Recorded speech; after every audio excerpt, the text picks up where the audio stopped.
This is Group 10 and we're here to present the topic Foundations of Business Communication. First of all, what is communication? Communication can be defined as the process of exchanging information, ideas, messages between individuals, groups, or organizations through a common system of symbols, signs, and behavior. Howard Lasso defined communication as who says what, in what channel, to whom, and with what effect. Who refers to the person who is formulating the message. What is the content of the message? The channel is the medium through which the message is being conveyed. Whom is the recipient of the message, and effect is the outcome of the communication. Components of communication. We have the sender, which is also known as the encoder. This is the person who initiates a communication process by conveying a message. We have the message. This is the information or idea that is being passed through communication. We have the channel, which is the medium through which the information is being transmitted. We also have the receiver, which is also known as the decoder. This is the recipient of the message who also receives the message and interprets the message. We have noise. These are external or internal interference that can disrupt a communication process. We have feedback. This is the reaction or response of the receiver to the message. We also have context. This is the situation, environment, or circumstance in which the communication took place. And we also have purpose. This is the goal or objective of the communication. Thank you. Communication model and processes. So models, we have linear model, interactive model, transactional model, and Shannon-Weaver model. So first, linear model. Linear model is a one-way communication model where the sender transmits information to the receiver without feedback. Next, we have the interactive model. The interactive model is a two-way communication model where the sender and receiver exchange information and feedback. While the transactional model is a dynamic model where communication is a continuous process of sending and receiving information. While we have the Shannon-Weaver model. Lastly, we have the Shannon-Weaver model, which is a mathematical model that describes communication as a process of encoding, transmission, and decoding. Now we have processes of communication. Firstly, we have encoding, second transmission, third decoding, number 4 feedback, 5 noise, and 6 channel. So first, encoding. Encoding is the process of converting thoughts to ideas or into a message. While we have transmission. Transmission is the process of sending the message through a channel, via spoken, written, or visual. Then decoding. Decoding is the process of interpreting the message by the receiver. Feedback. Feedback is the response or reaction of the receiver to the message. Noise. Noise is any interference or distraction that affects the communication. While number 6, channel. Channel is the medium through which the message is transmitted. For example, face-to-face, via email, or by phone. Okay, so now we have importance of communication. Firstly, to build relationships. So, communication actually establish and maintain strong relationships by fostering trust, understanding, and empathy. Then secondly, we have convey information. Communication enables the exchange of ideas, thoughts, and messages, facilitating the sharing of knowledge and information. Number 3, we have resolve conflicts. So firstly, we know that through the use of communication, we resolve conflicts. So now, another thing is that effective communication helps to resolve conflicts and issues by promoting understanding and finding mutually beneficial solutions. Number 4, enhance productivity. The clear communication improves collaboration, efficiency, and productivity in personal and professional settings. 5, facilitates learning. Communication is crucial in education as it enables the transfer of knowledge and skills from teachers to students, which without communication, the teacher won't be able to pass this knowledge to the students. Responsibilities of a communicator. So firstly, a communicator clearly articulates message and ideas. So firstly, communicators should express themselves clearly and concisely. Number 2, active learning and empathy. Communicators should listen actively and respond with empathy and understanding. Number 3, be approachable and should be accessible, transparent, and receptive to others. Number 4, use appropriate communication channels. Communicators should choose the right medium for their messages, which they can use different mediums, email, phone, or they can communicate one-on-one with the other person. Number 5, communicators should adapt communication style to the audience. They should adapt their different communication style to different audience. So communicators should adjust their tone, their language, and their approach so that it suits their audience. Start with the definition of business communication. Firstly, what is business? Business is an organization or economic system that engage in activities aimed to generate profit, produce goods and services, and provide value to customers. It can be for profit and non-profit entity. Then I'll go for business communication. Business communication is the sharing of information, idea, and message within an organization or between an organization, shareholders, and customers to achieve business goal and objective. Then history of business communication starts from the ancient civilization, where written communication is used as the main source of communication, followed by the medieval period, where written communication continues as the main source of communication. The town crier and printed poster are used as public announcements.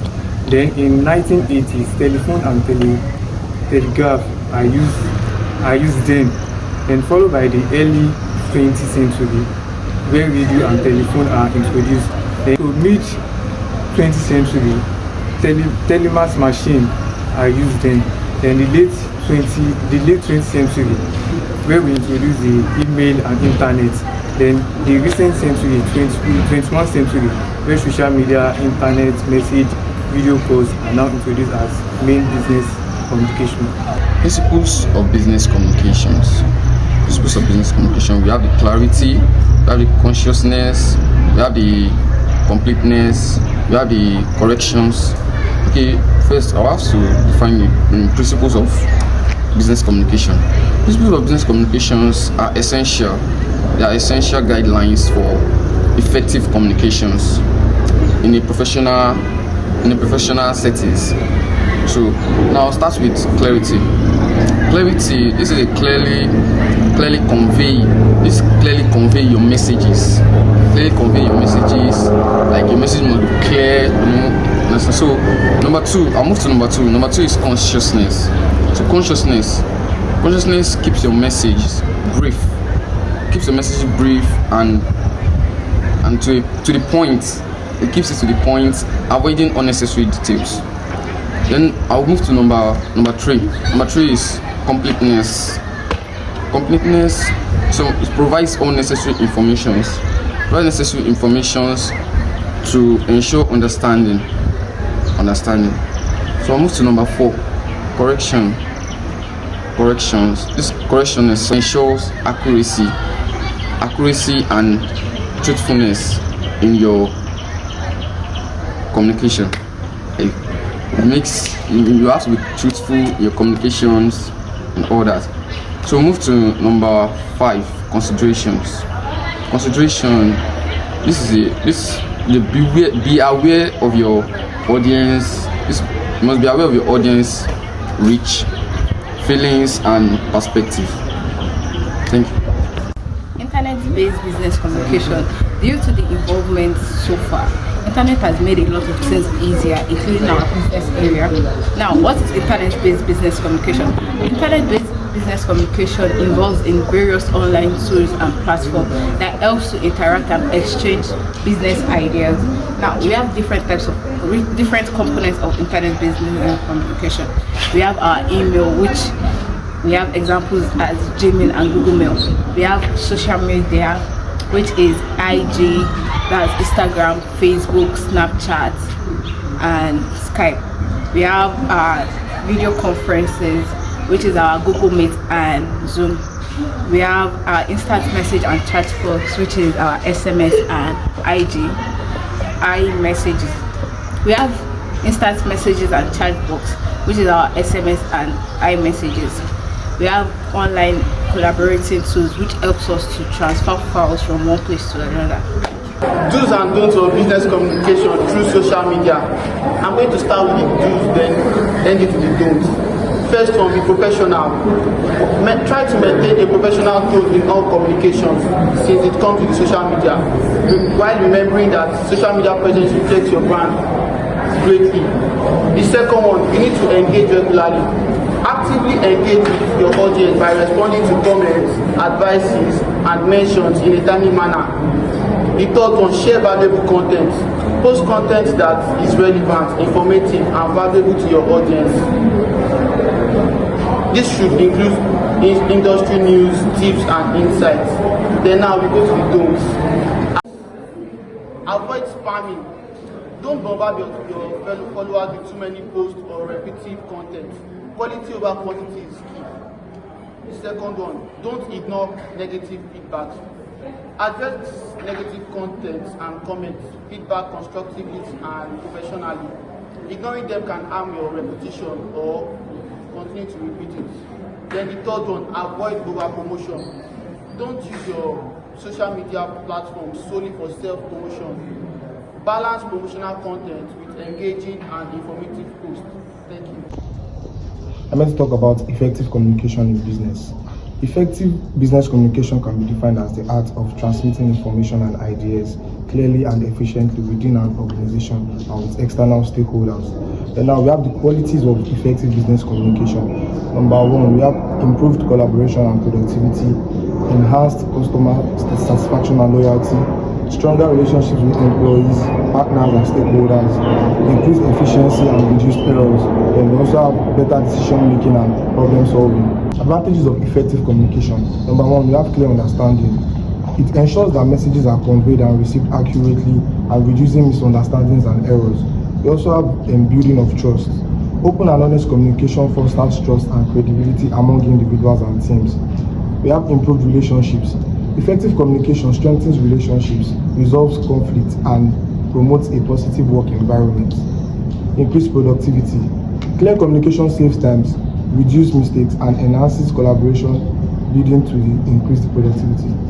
Differences between personal and professional communication.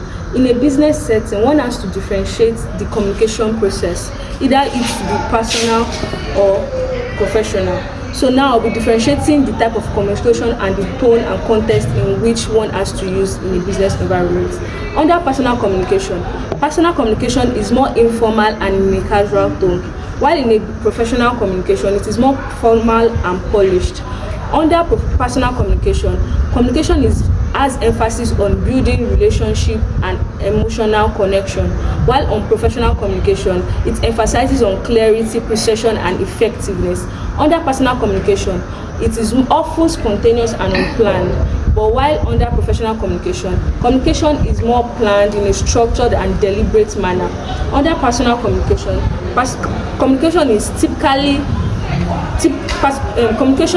typically occurs in personal setting like social media, private message, or meetings, in parties, birthday parties. That's where personal communication takes place. While professional communication takes place in a workplace setting, in a more professional and in a more expertise place, and meetings and official channels like Zoom or Google Meet. Okay, barriers in business communication. Barriers in business communication means it refers to like the obstacles that hinders the effective exchange of information, like ideas and messages within the organization, and or between organizations and their stakeholders. Some common barriers in business communication can include like language barriers, where there is like difference between a receiver and a decoder. Like difference in language. Then we have cultural barriers, we have noise and distraction, which is the normal distractions. We have technological issues where it involves technology, difference in technology. And we have information overload, where there's excess of information to the receiver. And we have emotional barriers like anxiety and defensiveness. And physical barriers could be also again like distance and work.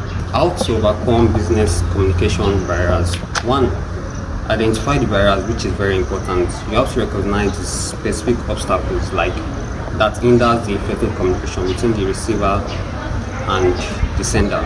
Number two, use clear and simple language. Avoid jargons and don't use technical terms like that the receiver may not understand. And three, use active listening. Pay attention, which is very important. Ask questions and clarify your misunderstandings, because not all information will be understood by the receiver. Number four, non-verbal communication awareness. Be mindful of body language and tone and facial expression, which is very important. You need to take that note. Number five, technological selections. Choose appropriate communication channels for the message and the audience. Number six, feedback and response, which is very important. Feedback and response, which it encourage and respond to feedback to ensure understanding between the sender and the receiver. Number 7, cultural awareness and sensitivity. They adapt communication style to diverse cultural background because not all culture are the same. We have diverse culture between one another. Okay, I'm here to talk about the definition of intercultural and international business communication. First of all, business communication is the sharing of information, ideas, and messages within an organization or between organizations, stakeholders, and customers to achieve a goal or an objective. So going to intercultural business communication, it refers to the exchange of information, ideas, and messages between individuals or groups of individuals from different cultural backgrounds, most times within the same local context or domestic context. On the other hand, international business communication refers to the exchange of information, ideas, and messages between individuals or organizations from different countries and cultures. So effective intercultural and international business communication is crucial for success in today's globalized and diverse business environment, as it helps build strong relationships, fosters trust, and facilitates effective collaboration and trade across cultural and national boundaries. The difference between intercultural and international relations and international business communication is that intercultural business communication deals within domestic confines and constraints, while international business communication moves across the borders, across the national borders. Thank you. Common intercultural and international business communication characteristics. 1, we have cultural sensitivity. 2, we have language proficiency. 3, we have adaptability and flexibility. 4, we have relationship building. 1, cultural sensitivity. This is the understanding and respecting cultural differences in communication styles, etiquette, body language, and the likes. 2 is language proficiency. Proficiency means communicating effectively. So you have to communicate effectively when it comes to business. 3, we have adaptability and flexibility. It deals with the ability to adapt to communication strategies to different cultural contexts. 4 is relationship building. This emphasizes on building trust and long-term relationships, which are crucial in many cultures. It builds network and your social interaction in the workplace. Diversity in intercultural and international business communication. Now, diversity in intercultural and international business communication refers to the variations in communication styles, values, beliefs, and practices that exist among people from different cultural backgrounds, countries, and regions. This diversity includes cultural dimension.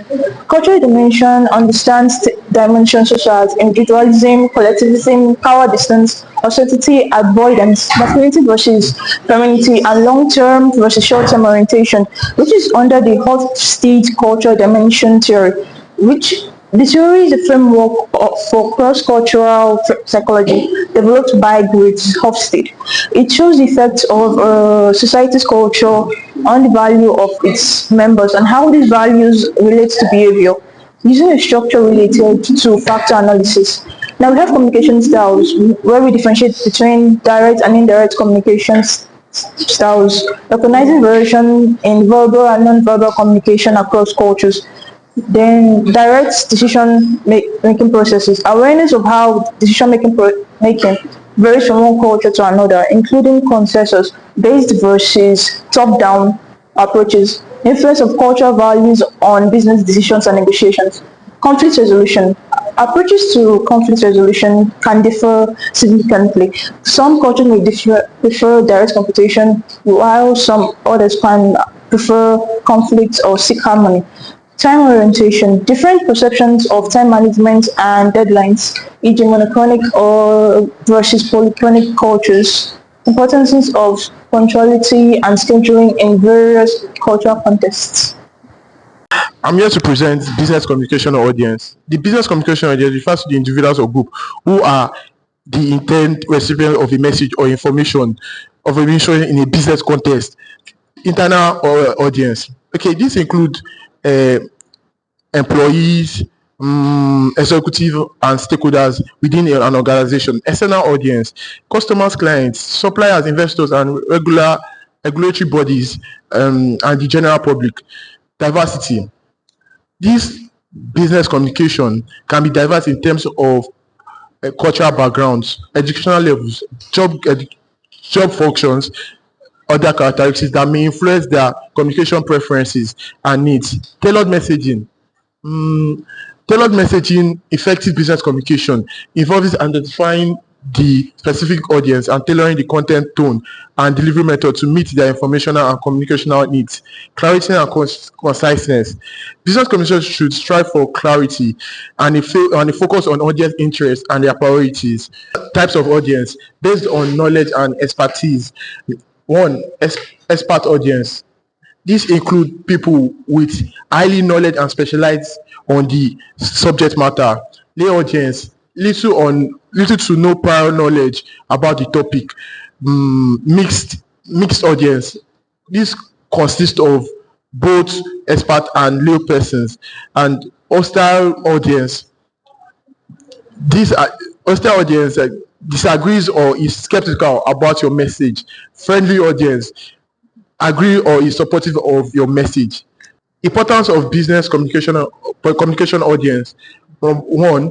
Building better teams, preventing misunderstandings and conflict, meeting goals and earning success, promoting creativity and innovation. Number 1, building better teams. When communication is positive and encouraging, team members become stronger and work better together, preventing misunderstanding and conflict. Business needs to know what their customer wants and needs, so in a way they'll be able to satisfy their customer. Number 3, meeting goals and any success. For a business to be successful, you have to meet the goals and the long term and short term of the business. So it must be clear and concise so it can satisfy the customers. Promoting creativity and innovation. People who are good communicators are usually open to sharing ideas without judgment. How to stay connected in business communication. There are several ways in which you can stay connected in business communication. Number 1, regular schedule meetings and updates. It makes the business organization to stay informed and aligned. Number 2, use of technology. We have various methods or various leverage you can use technology in communicating the business environment. Number 1, Google Meets, LinkedIn, and the likes. Number 3, it encourages open communication and feedback. That is when we have a connected business communication. It means it encourages communication to have feedback, because without feedback, communication is not yet complete. Number 4, we have foster a positive and inclusive work culture. That is, it promotes collaboration and teamwork in an organization. Number 5, use of social media. We have different social media that we use in communicating, that we use to engage our clients, like LinkedIn and the likes. Number 6, attend industrial events and conference. These are other ways in which we communicate to our investors and shareholders. Legal aspect of business communication. There are various laws that govern business communication. Number 1, we have privacy and data protection. Privacy and data protection ensure they comply with the law by protecting shareholders' data and companies' data. Number 2, we have advertising and marketing. This ensures that advertisement is not deceptive. They are not deceptive. There are other laws that govern advertisements cannot be deceptive. We have FTC. FTC simply means Federal Trade Commission Act, which is being used in US. Number 3, we have employment law. This employment law relates to the workplace communication, such as anti-discrimination policy, harassment policy, and ensuring safe work environment. Number 4, contract law. Contract law, this is a business communication that is often used in the form of contract. This ensures terms and conditions that are clearly stated between the contractee and the contractor.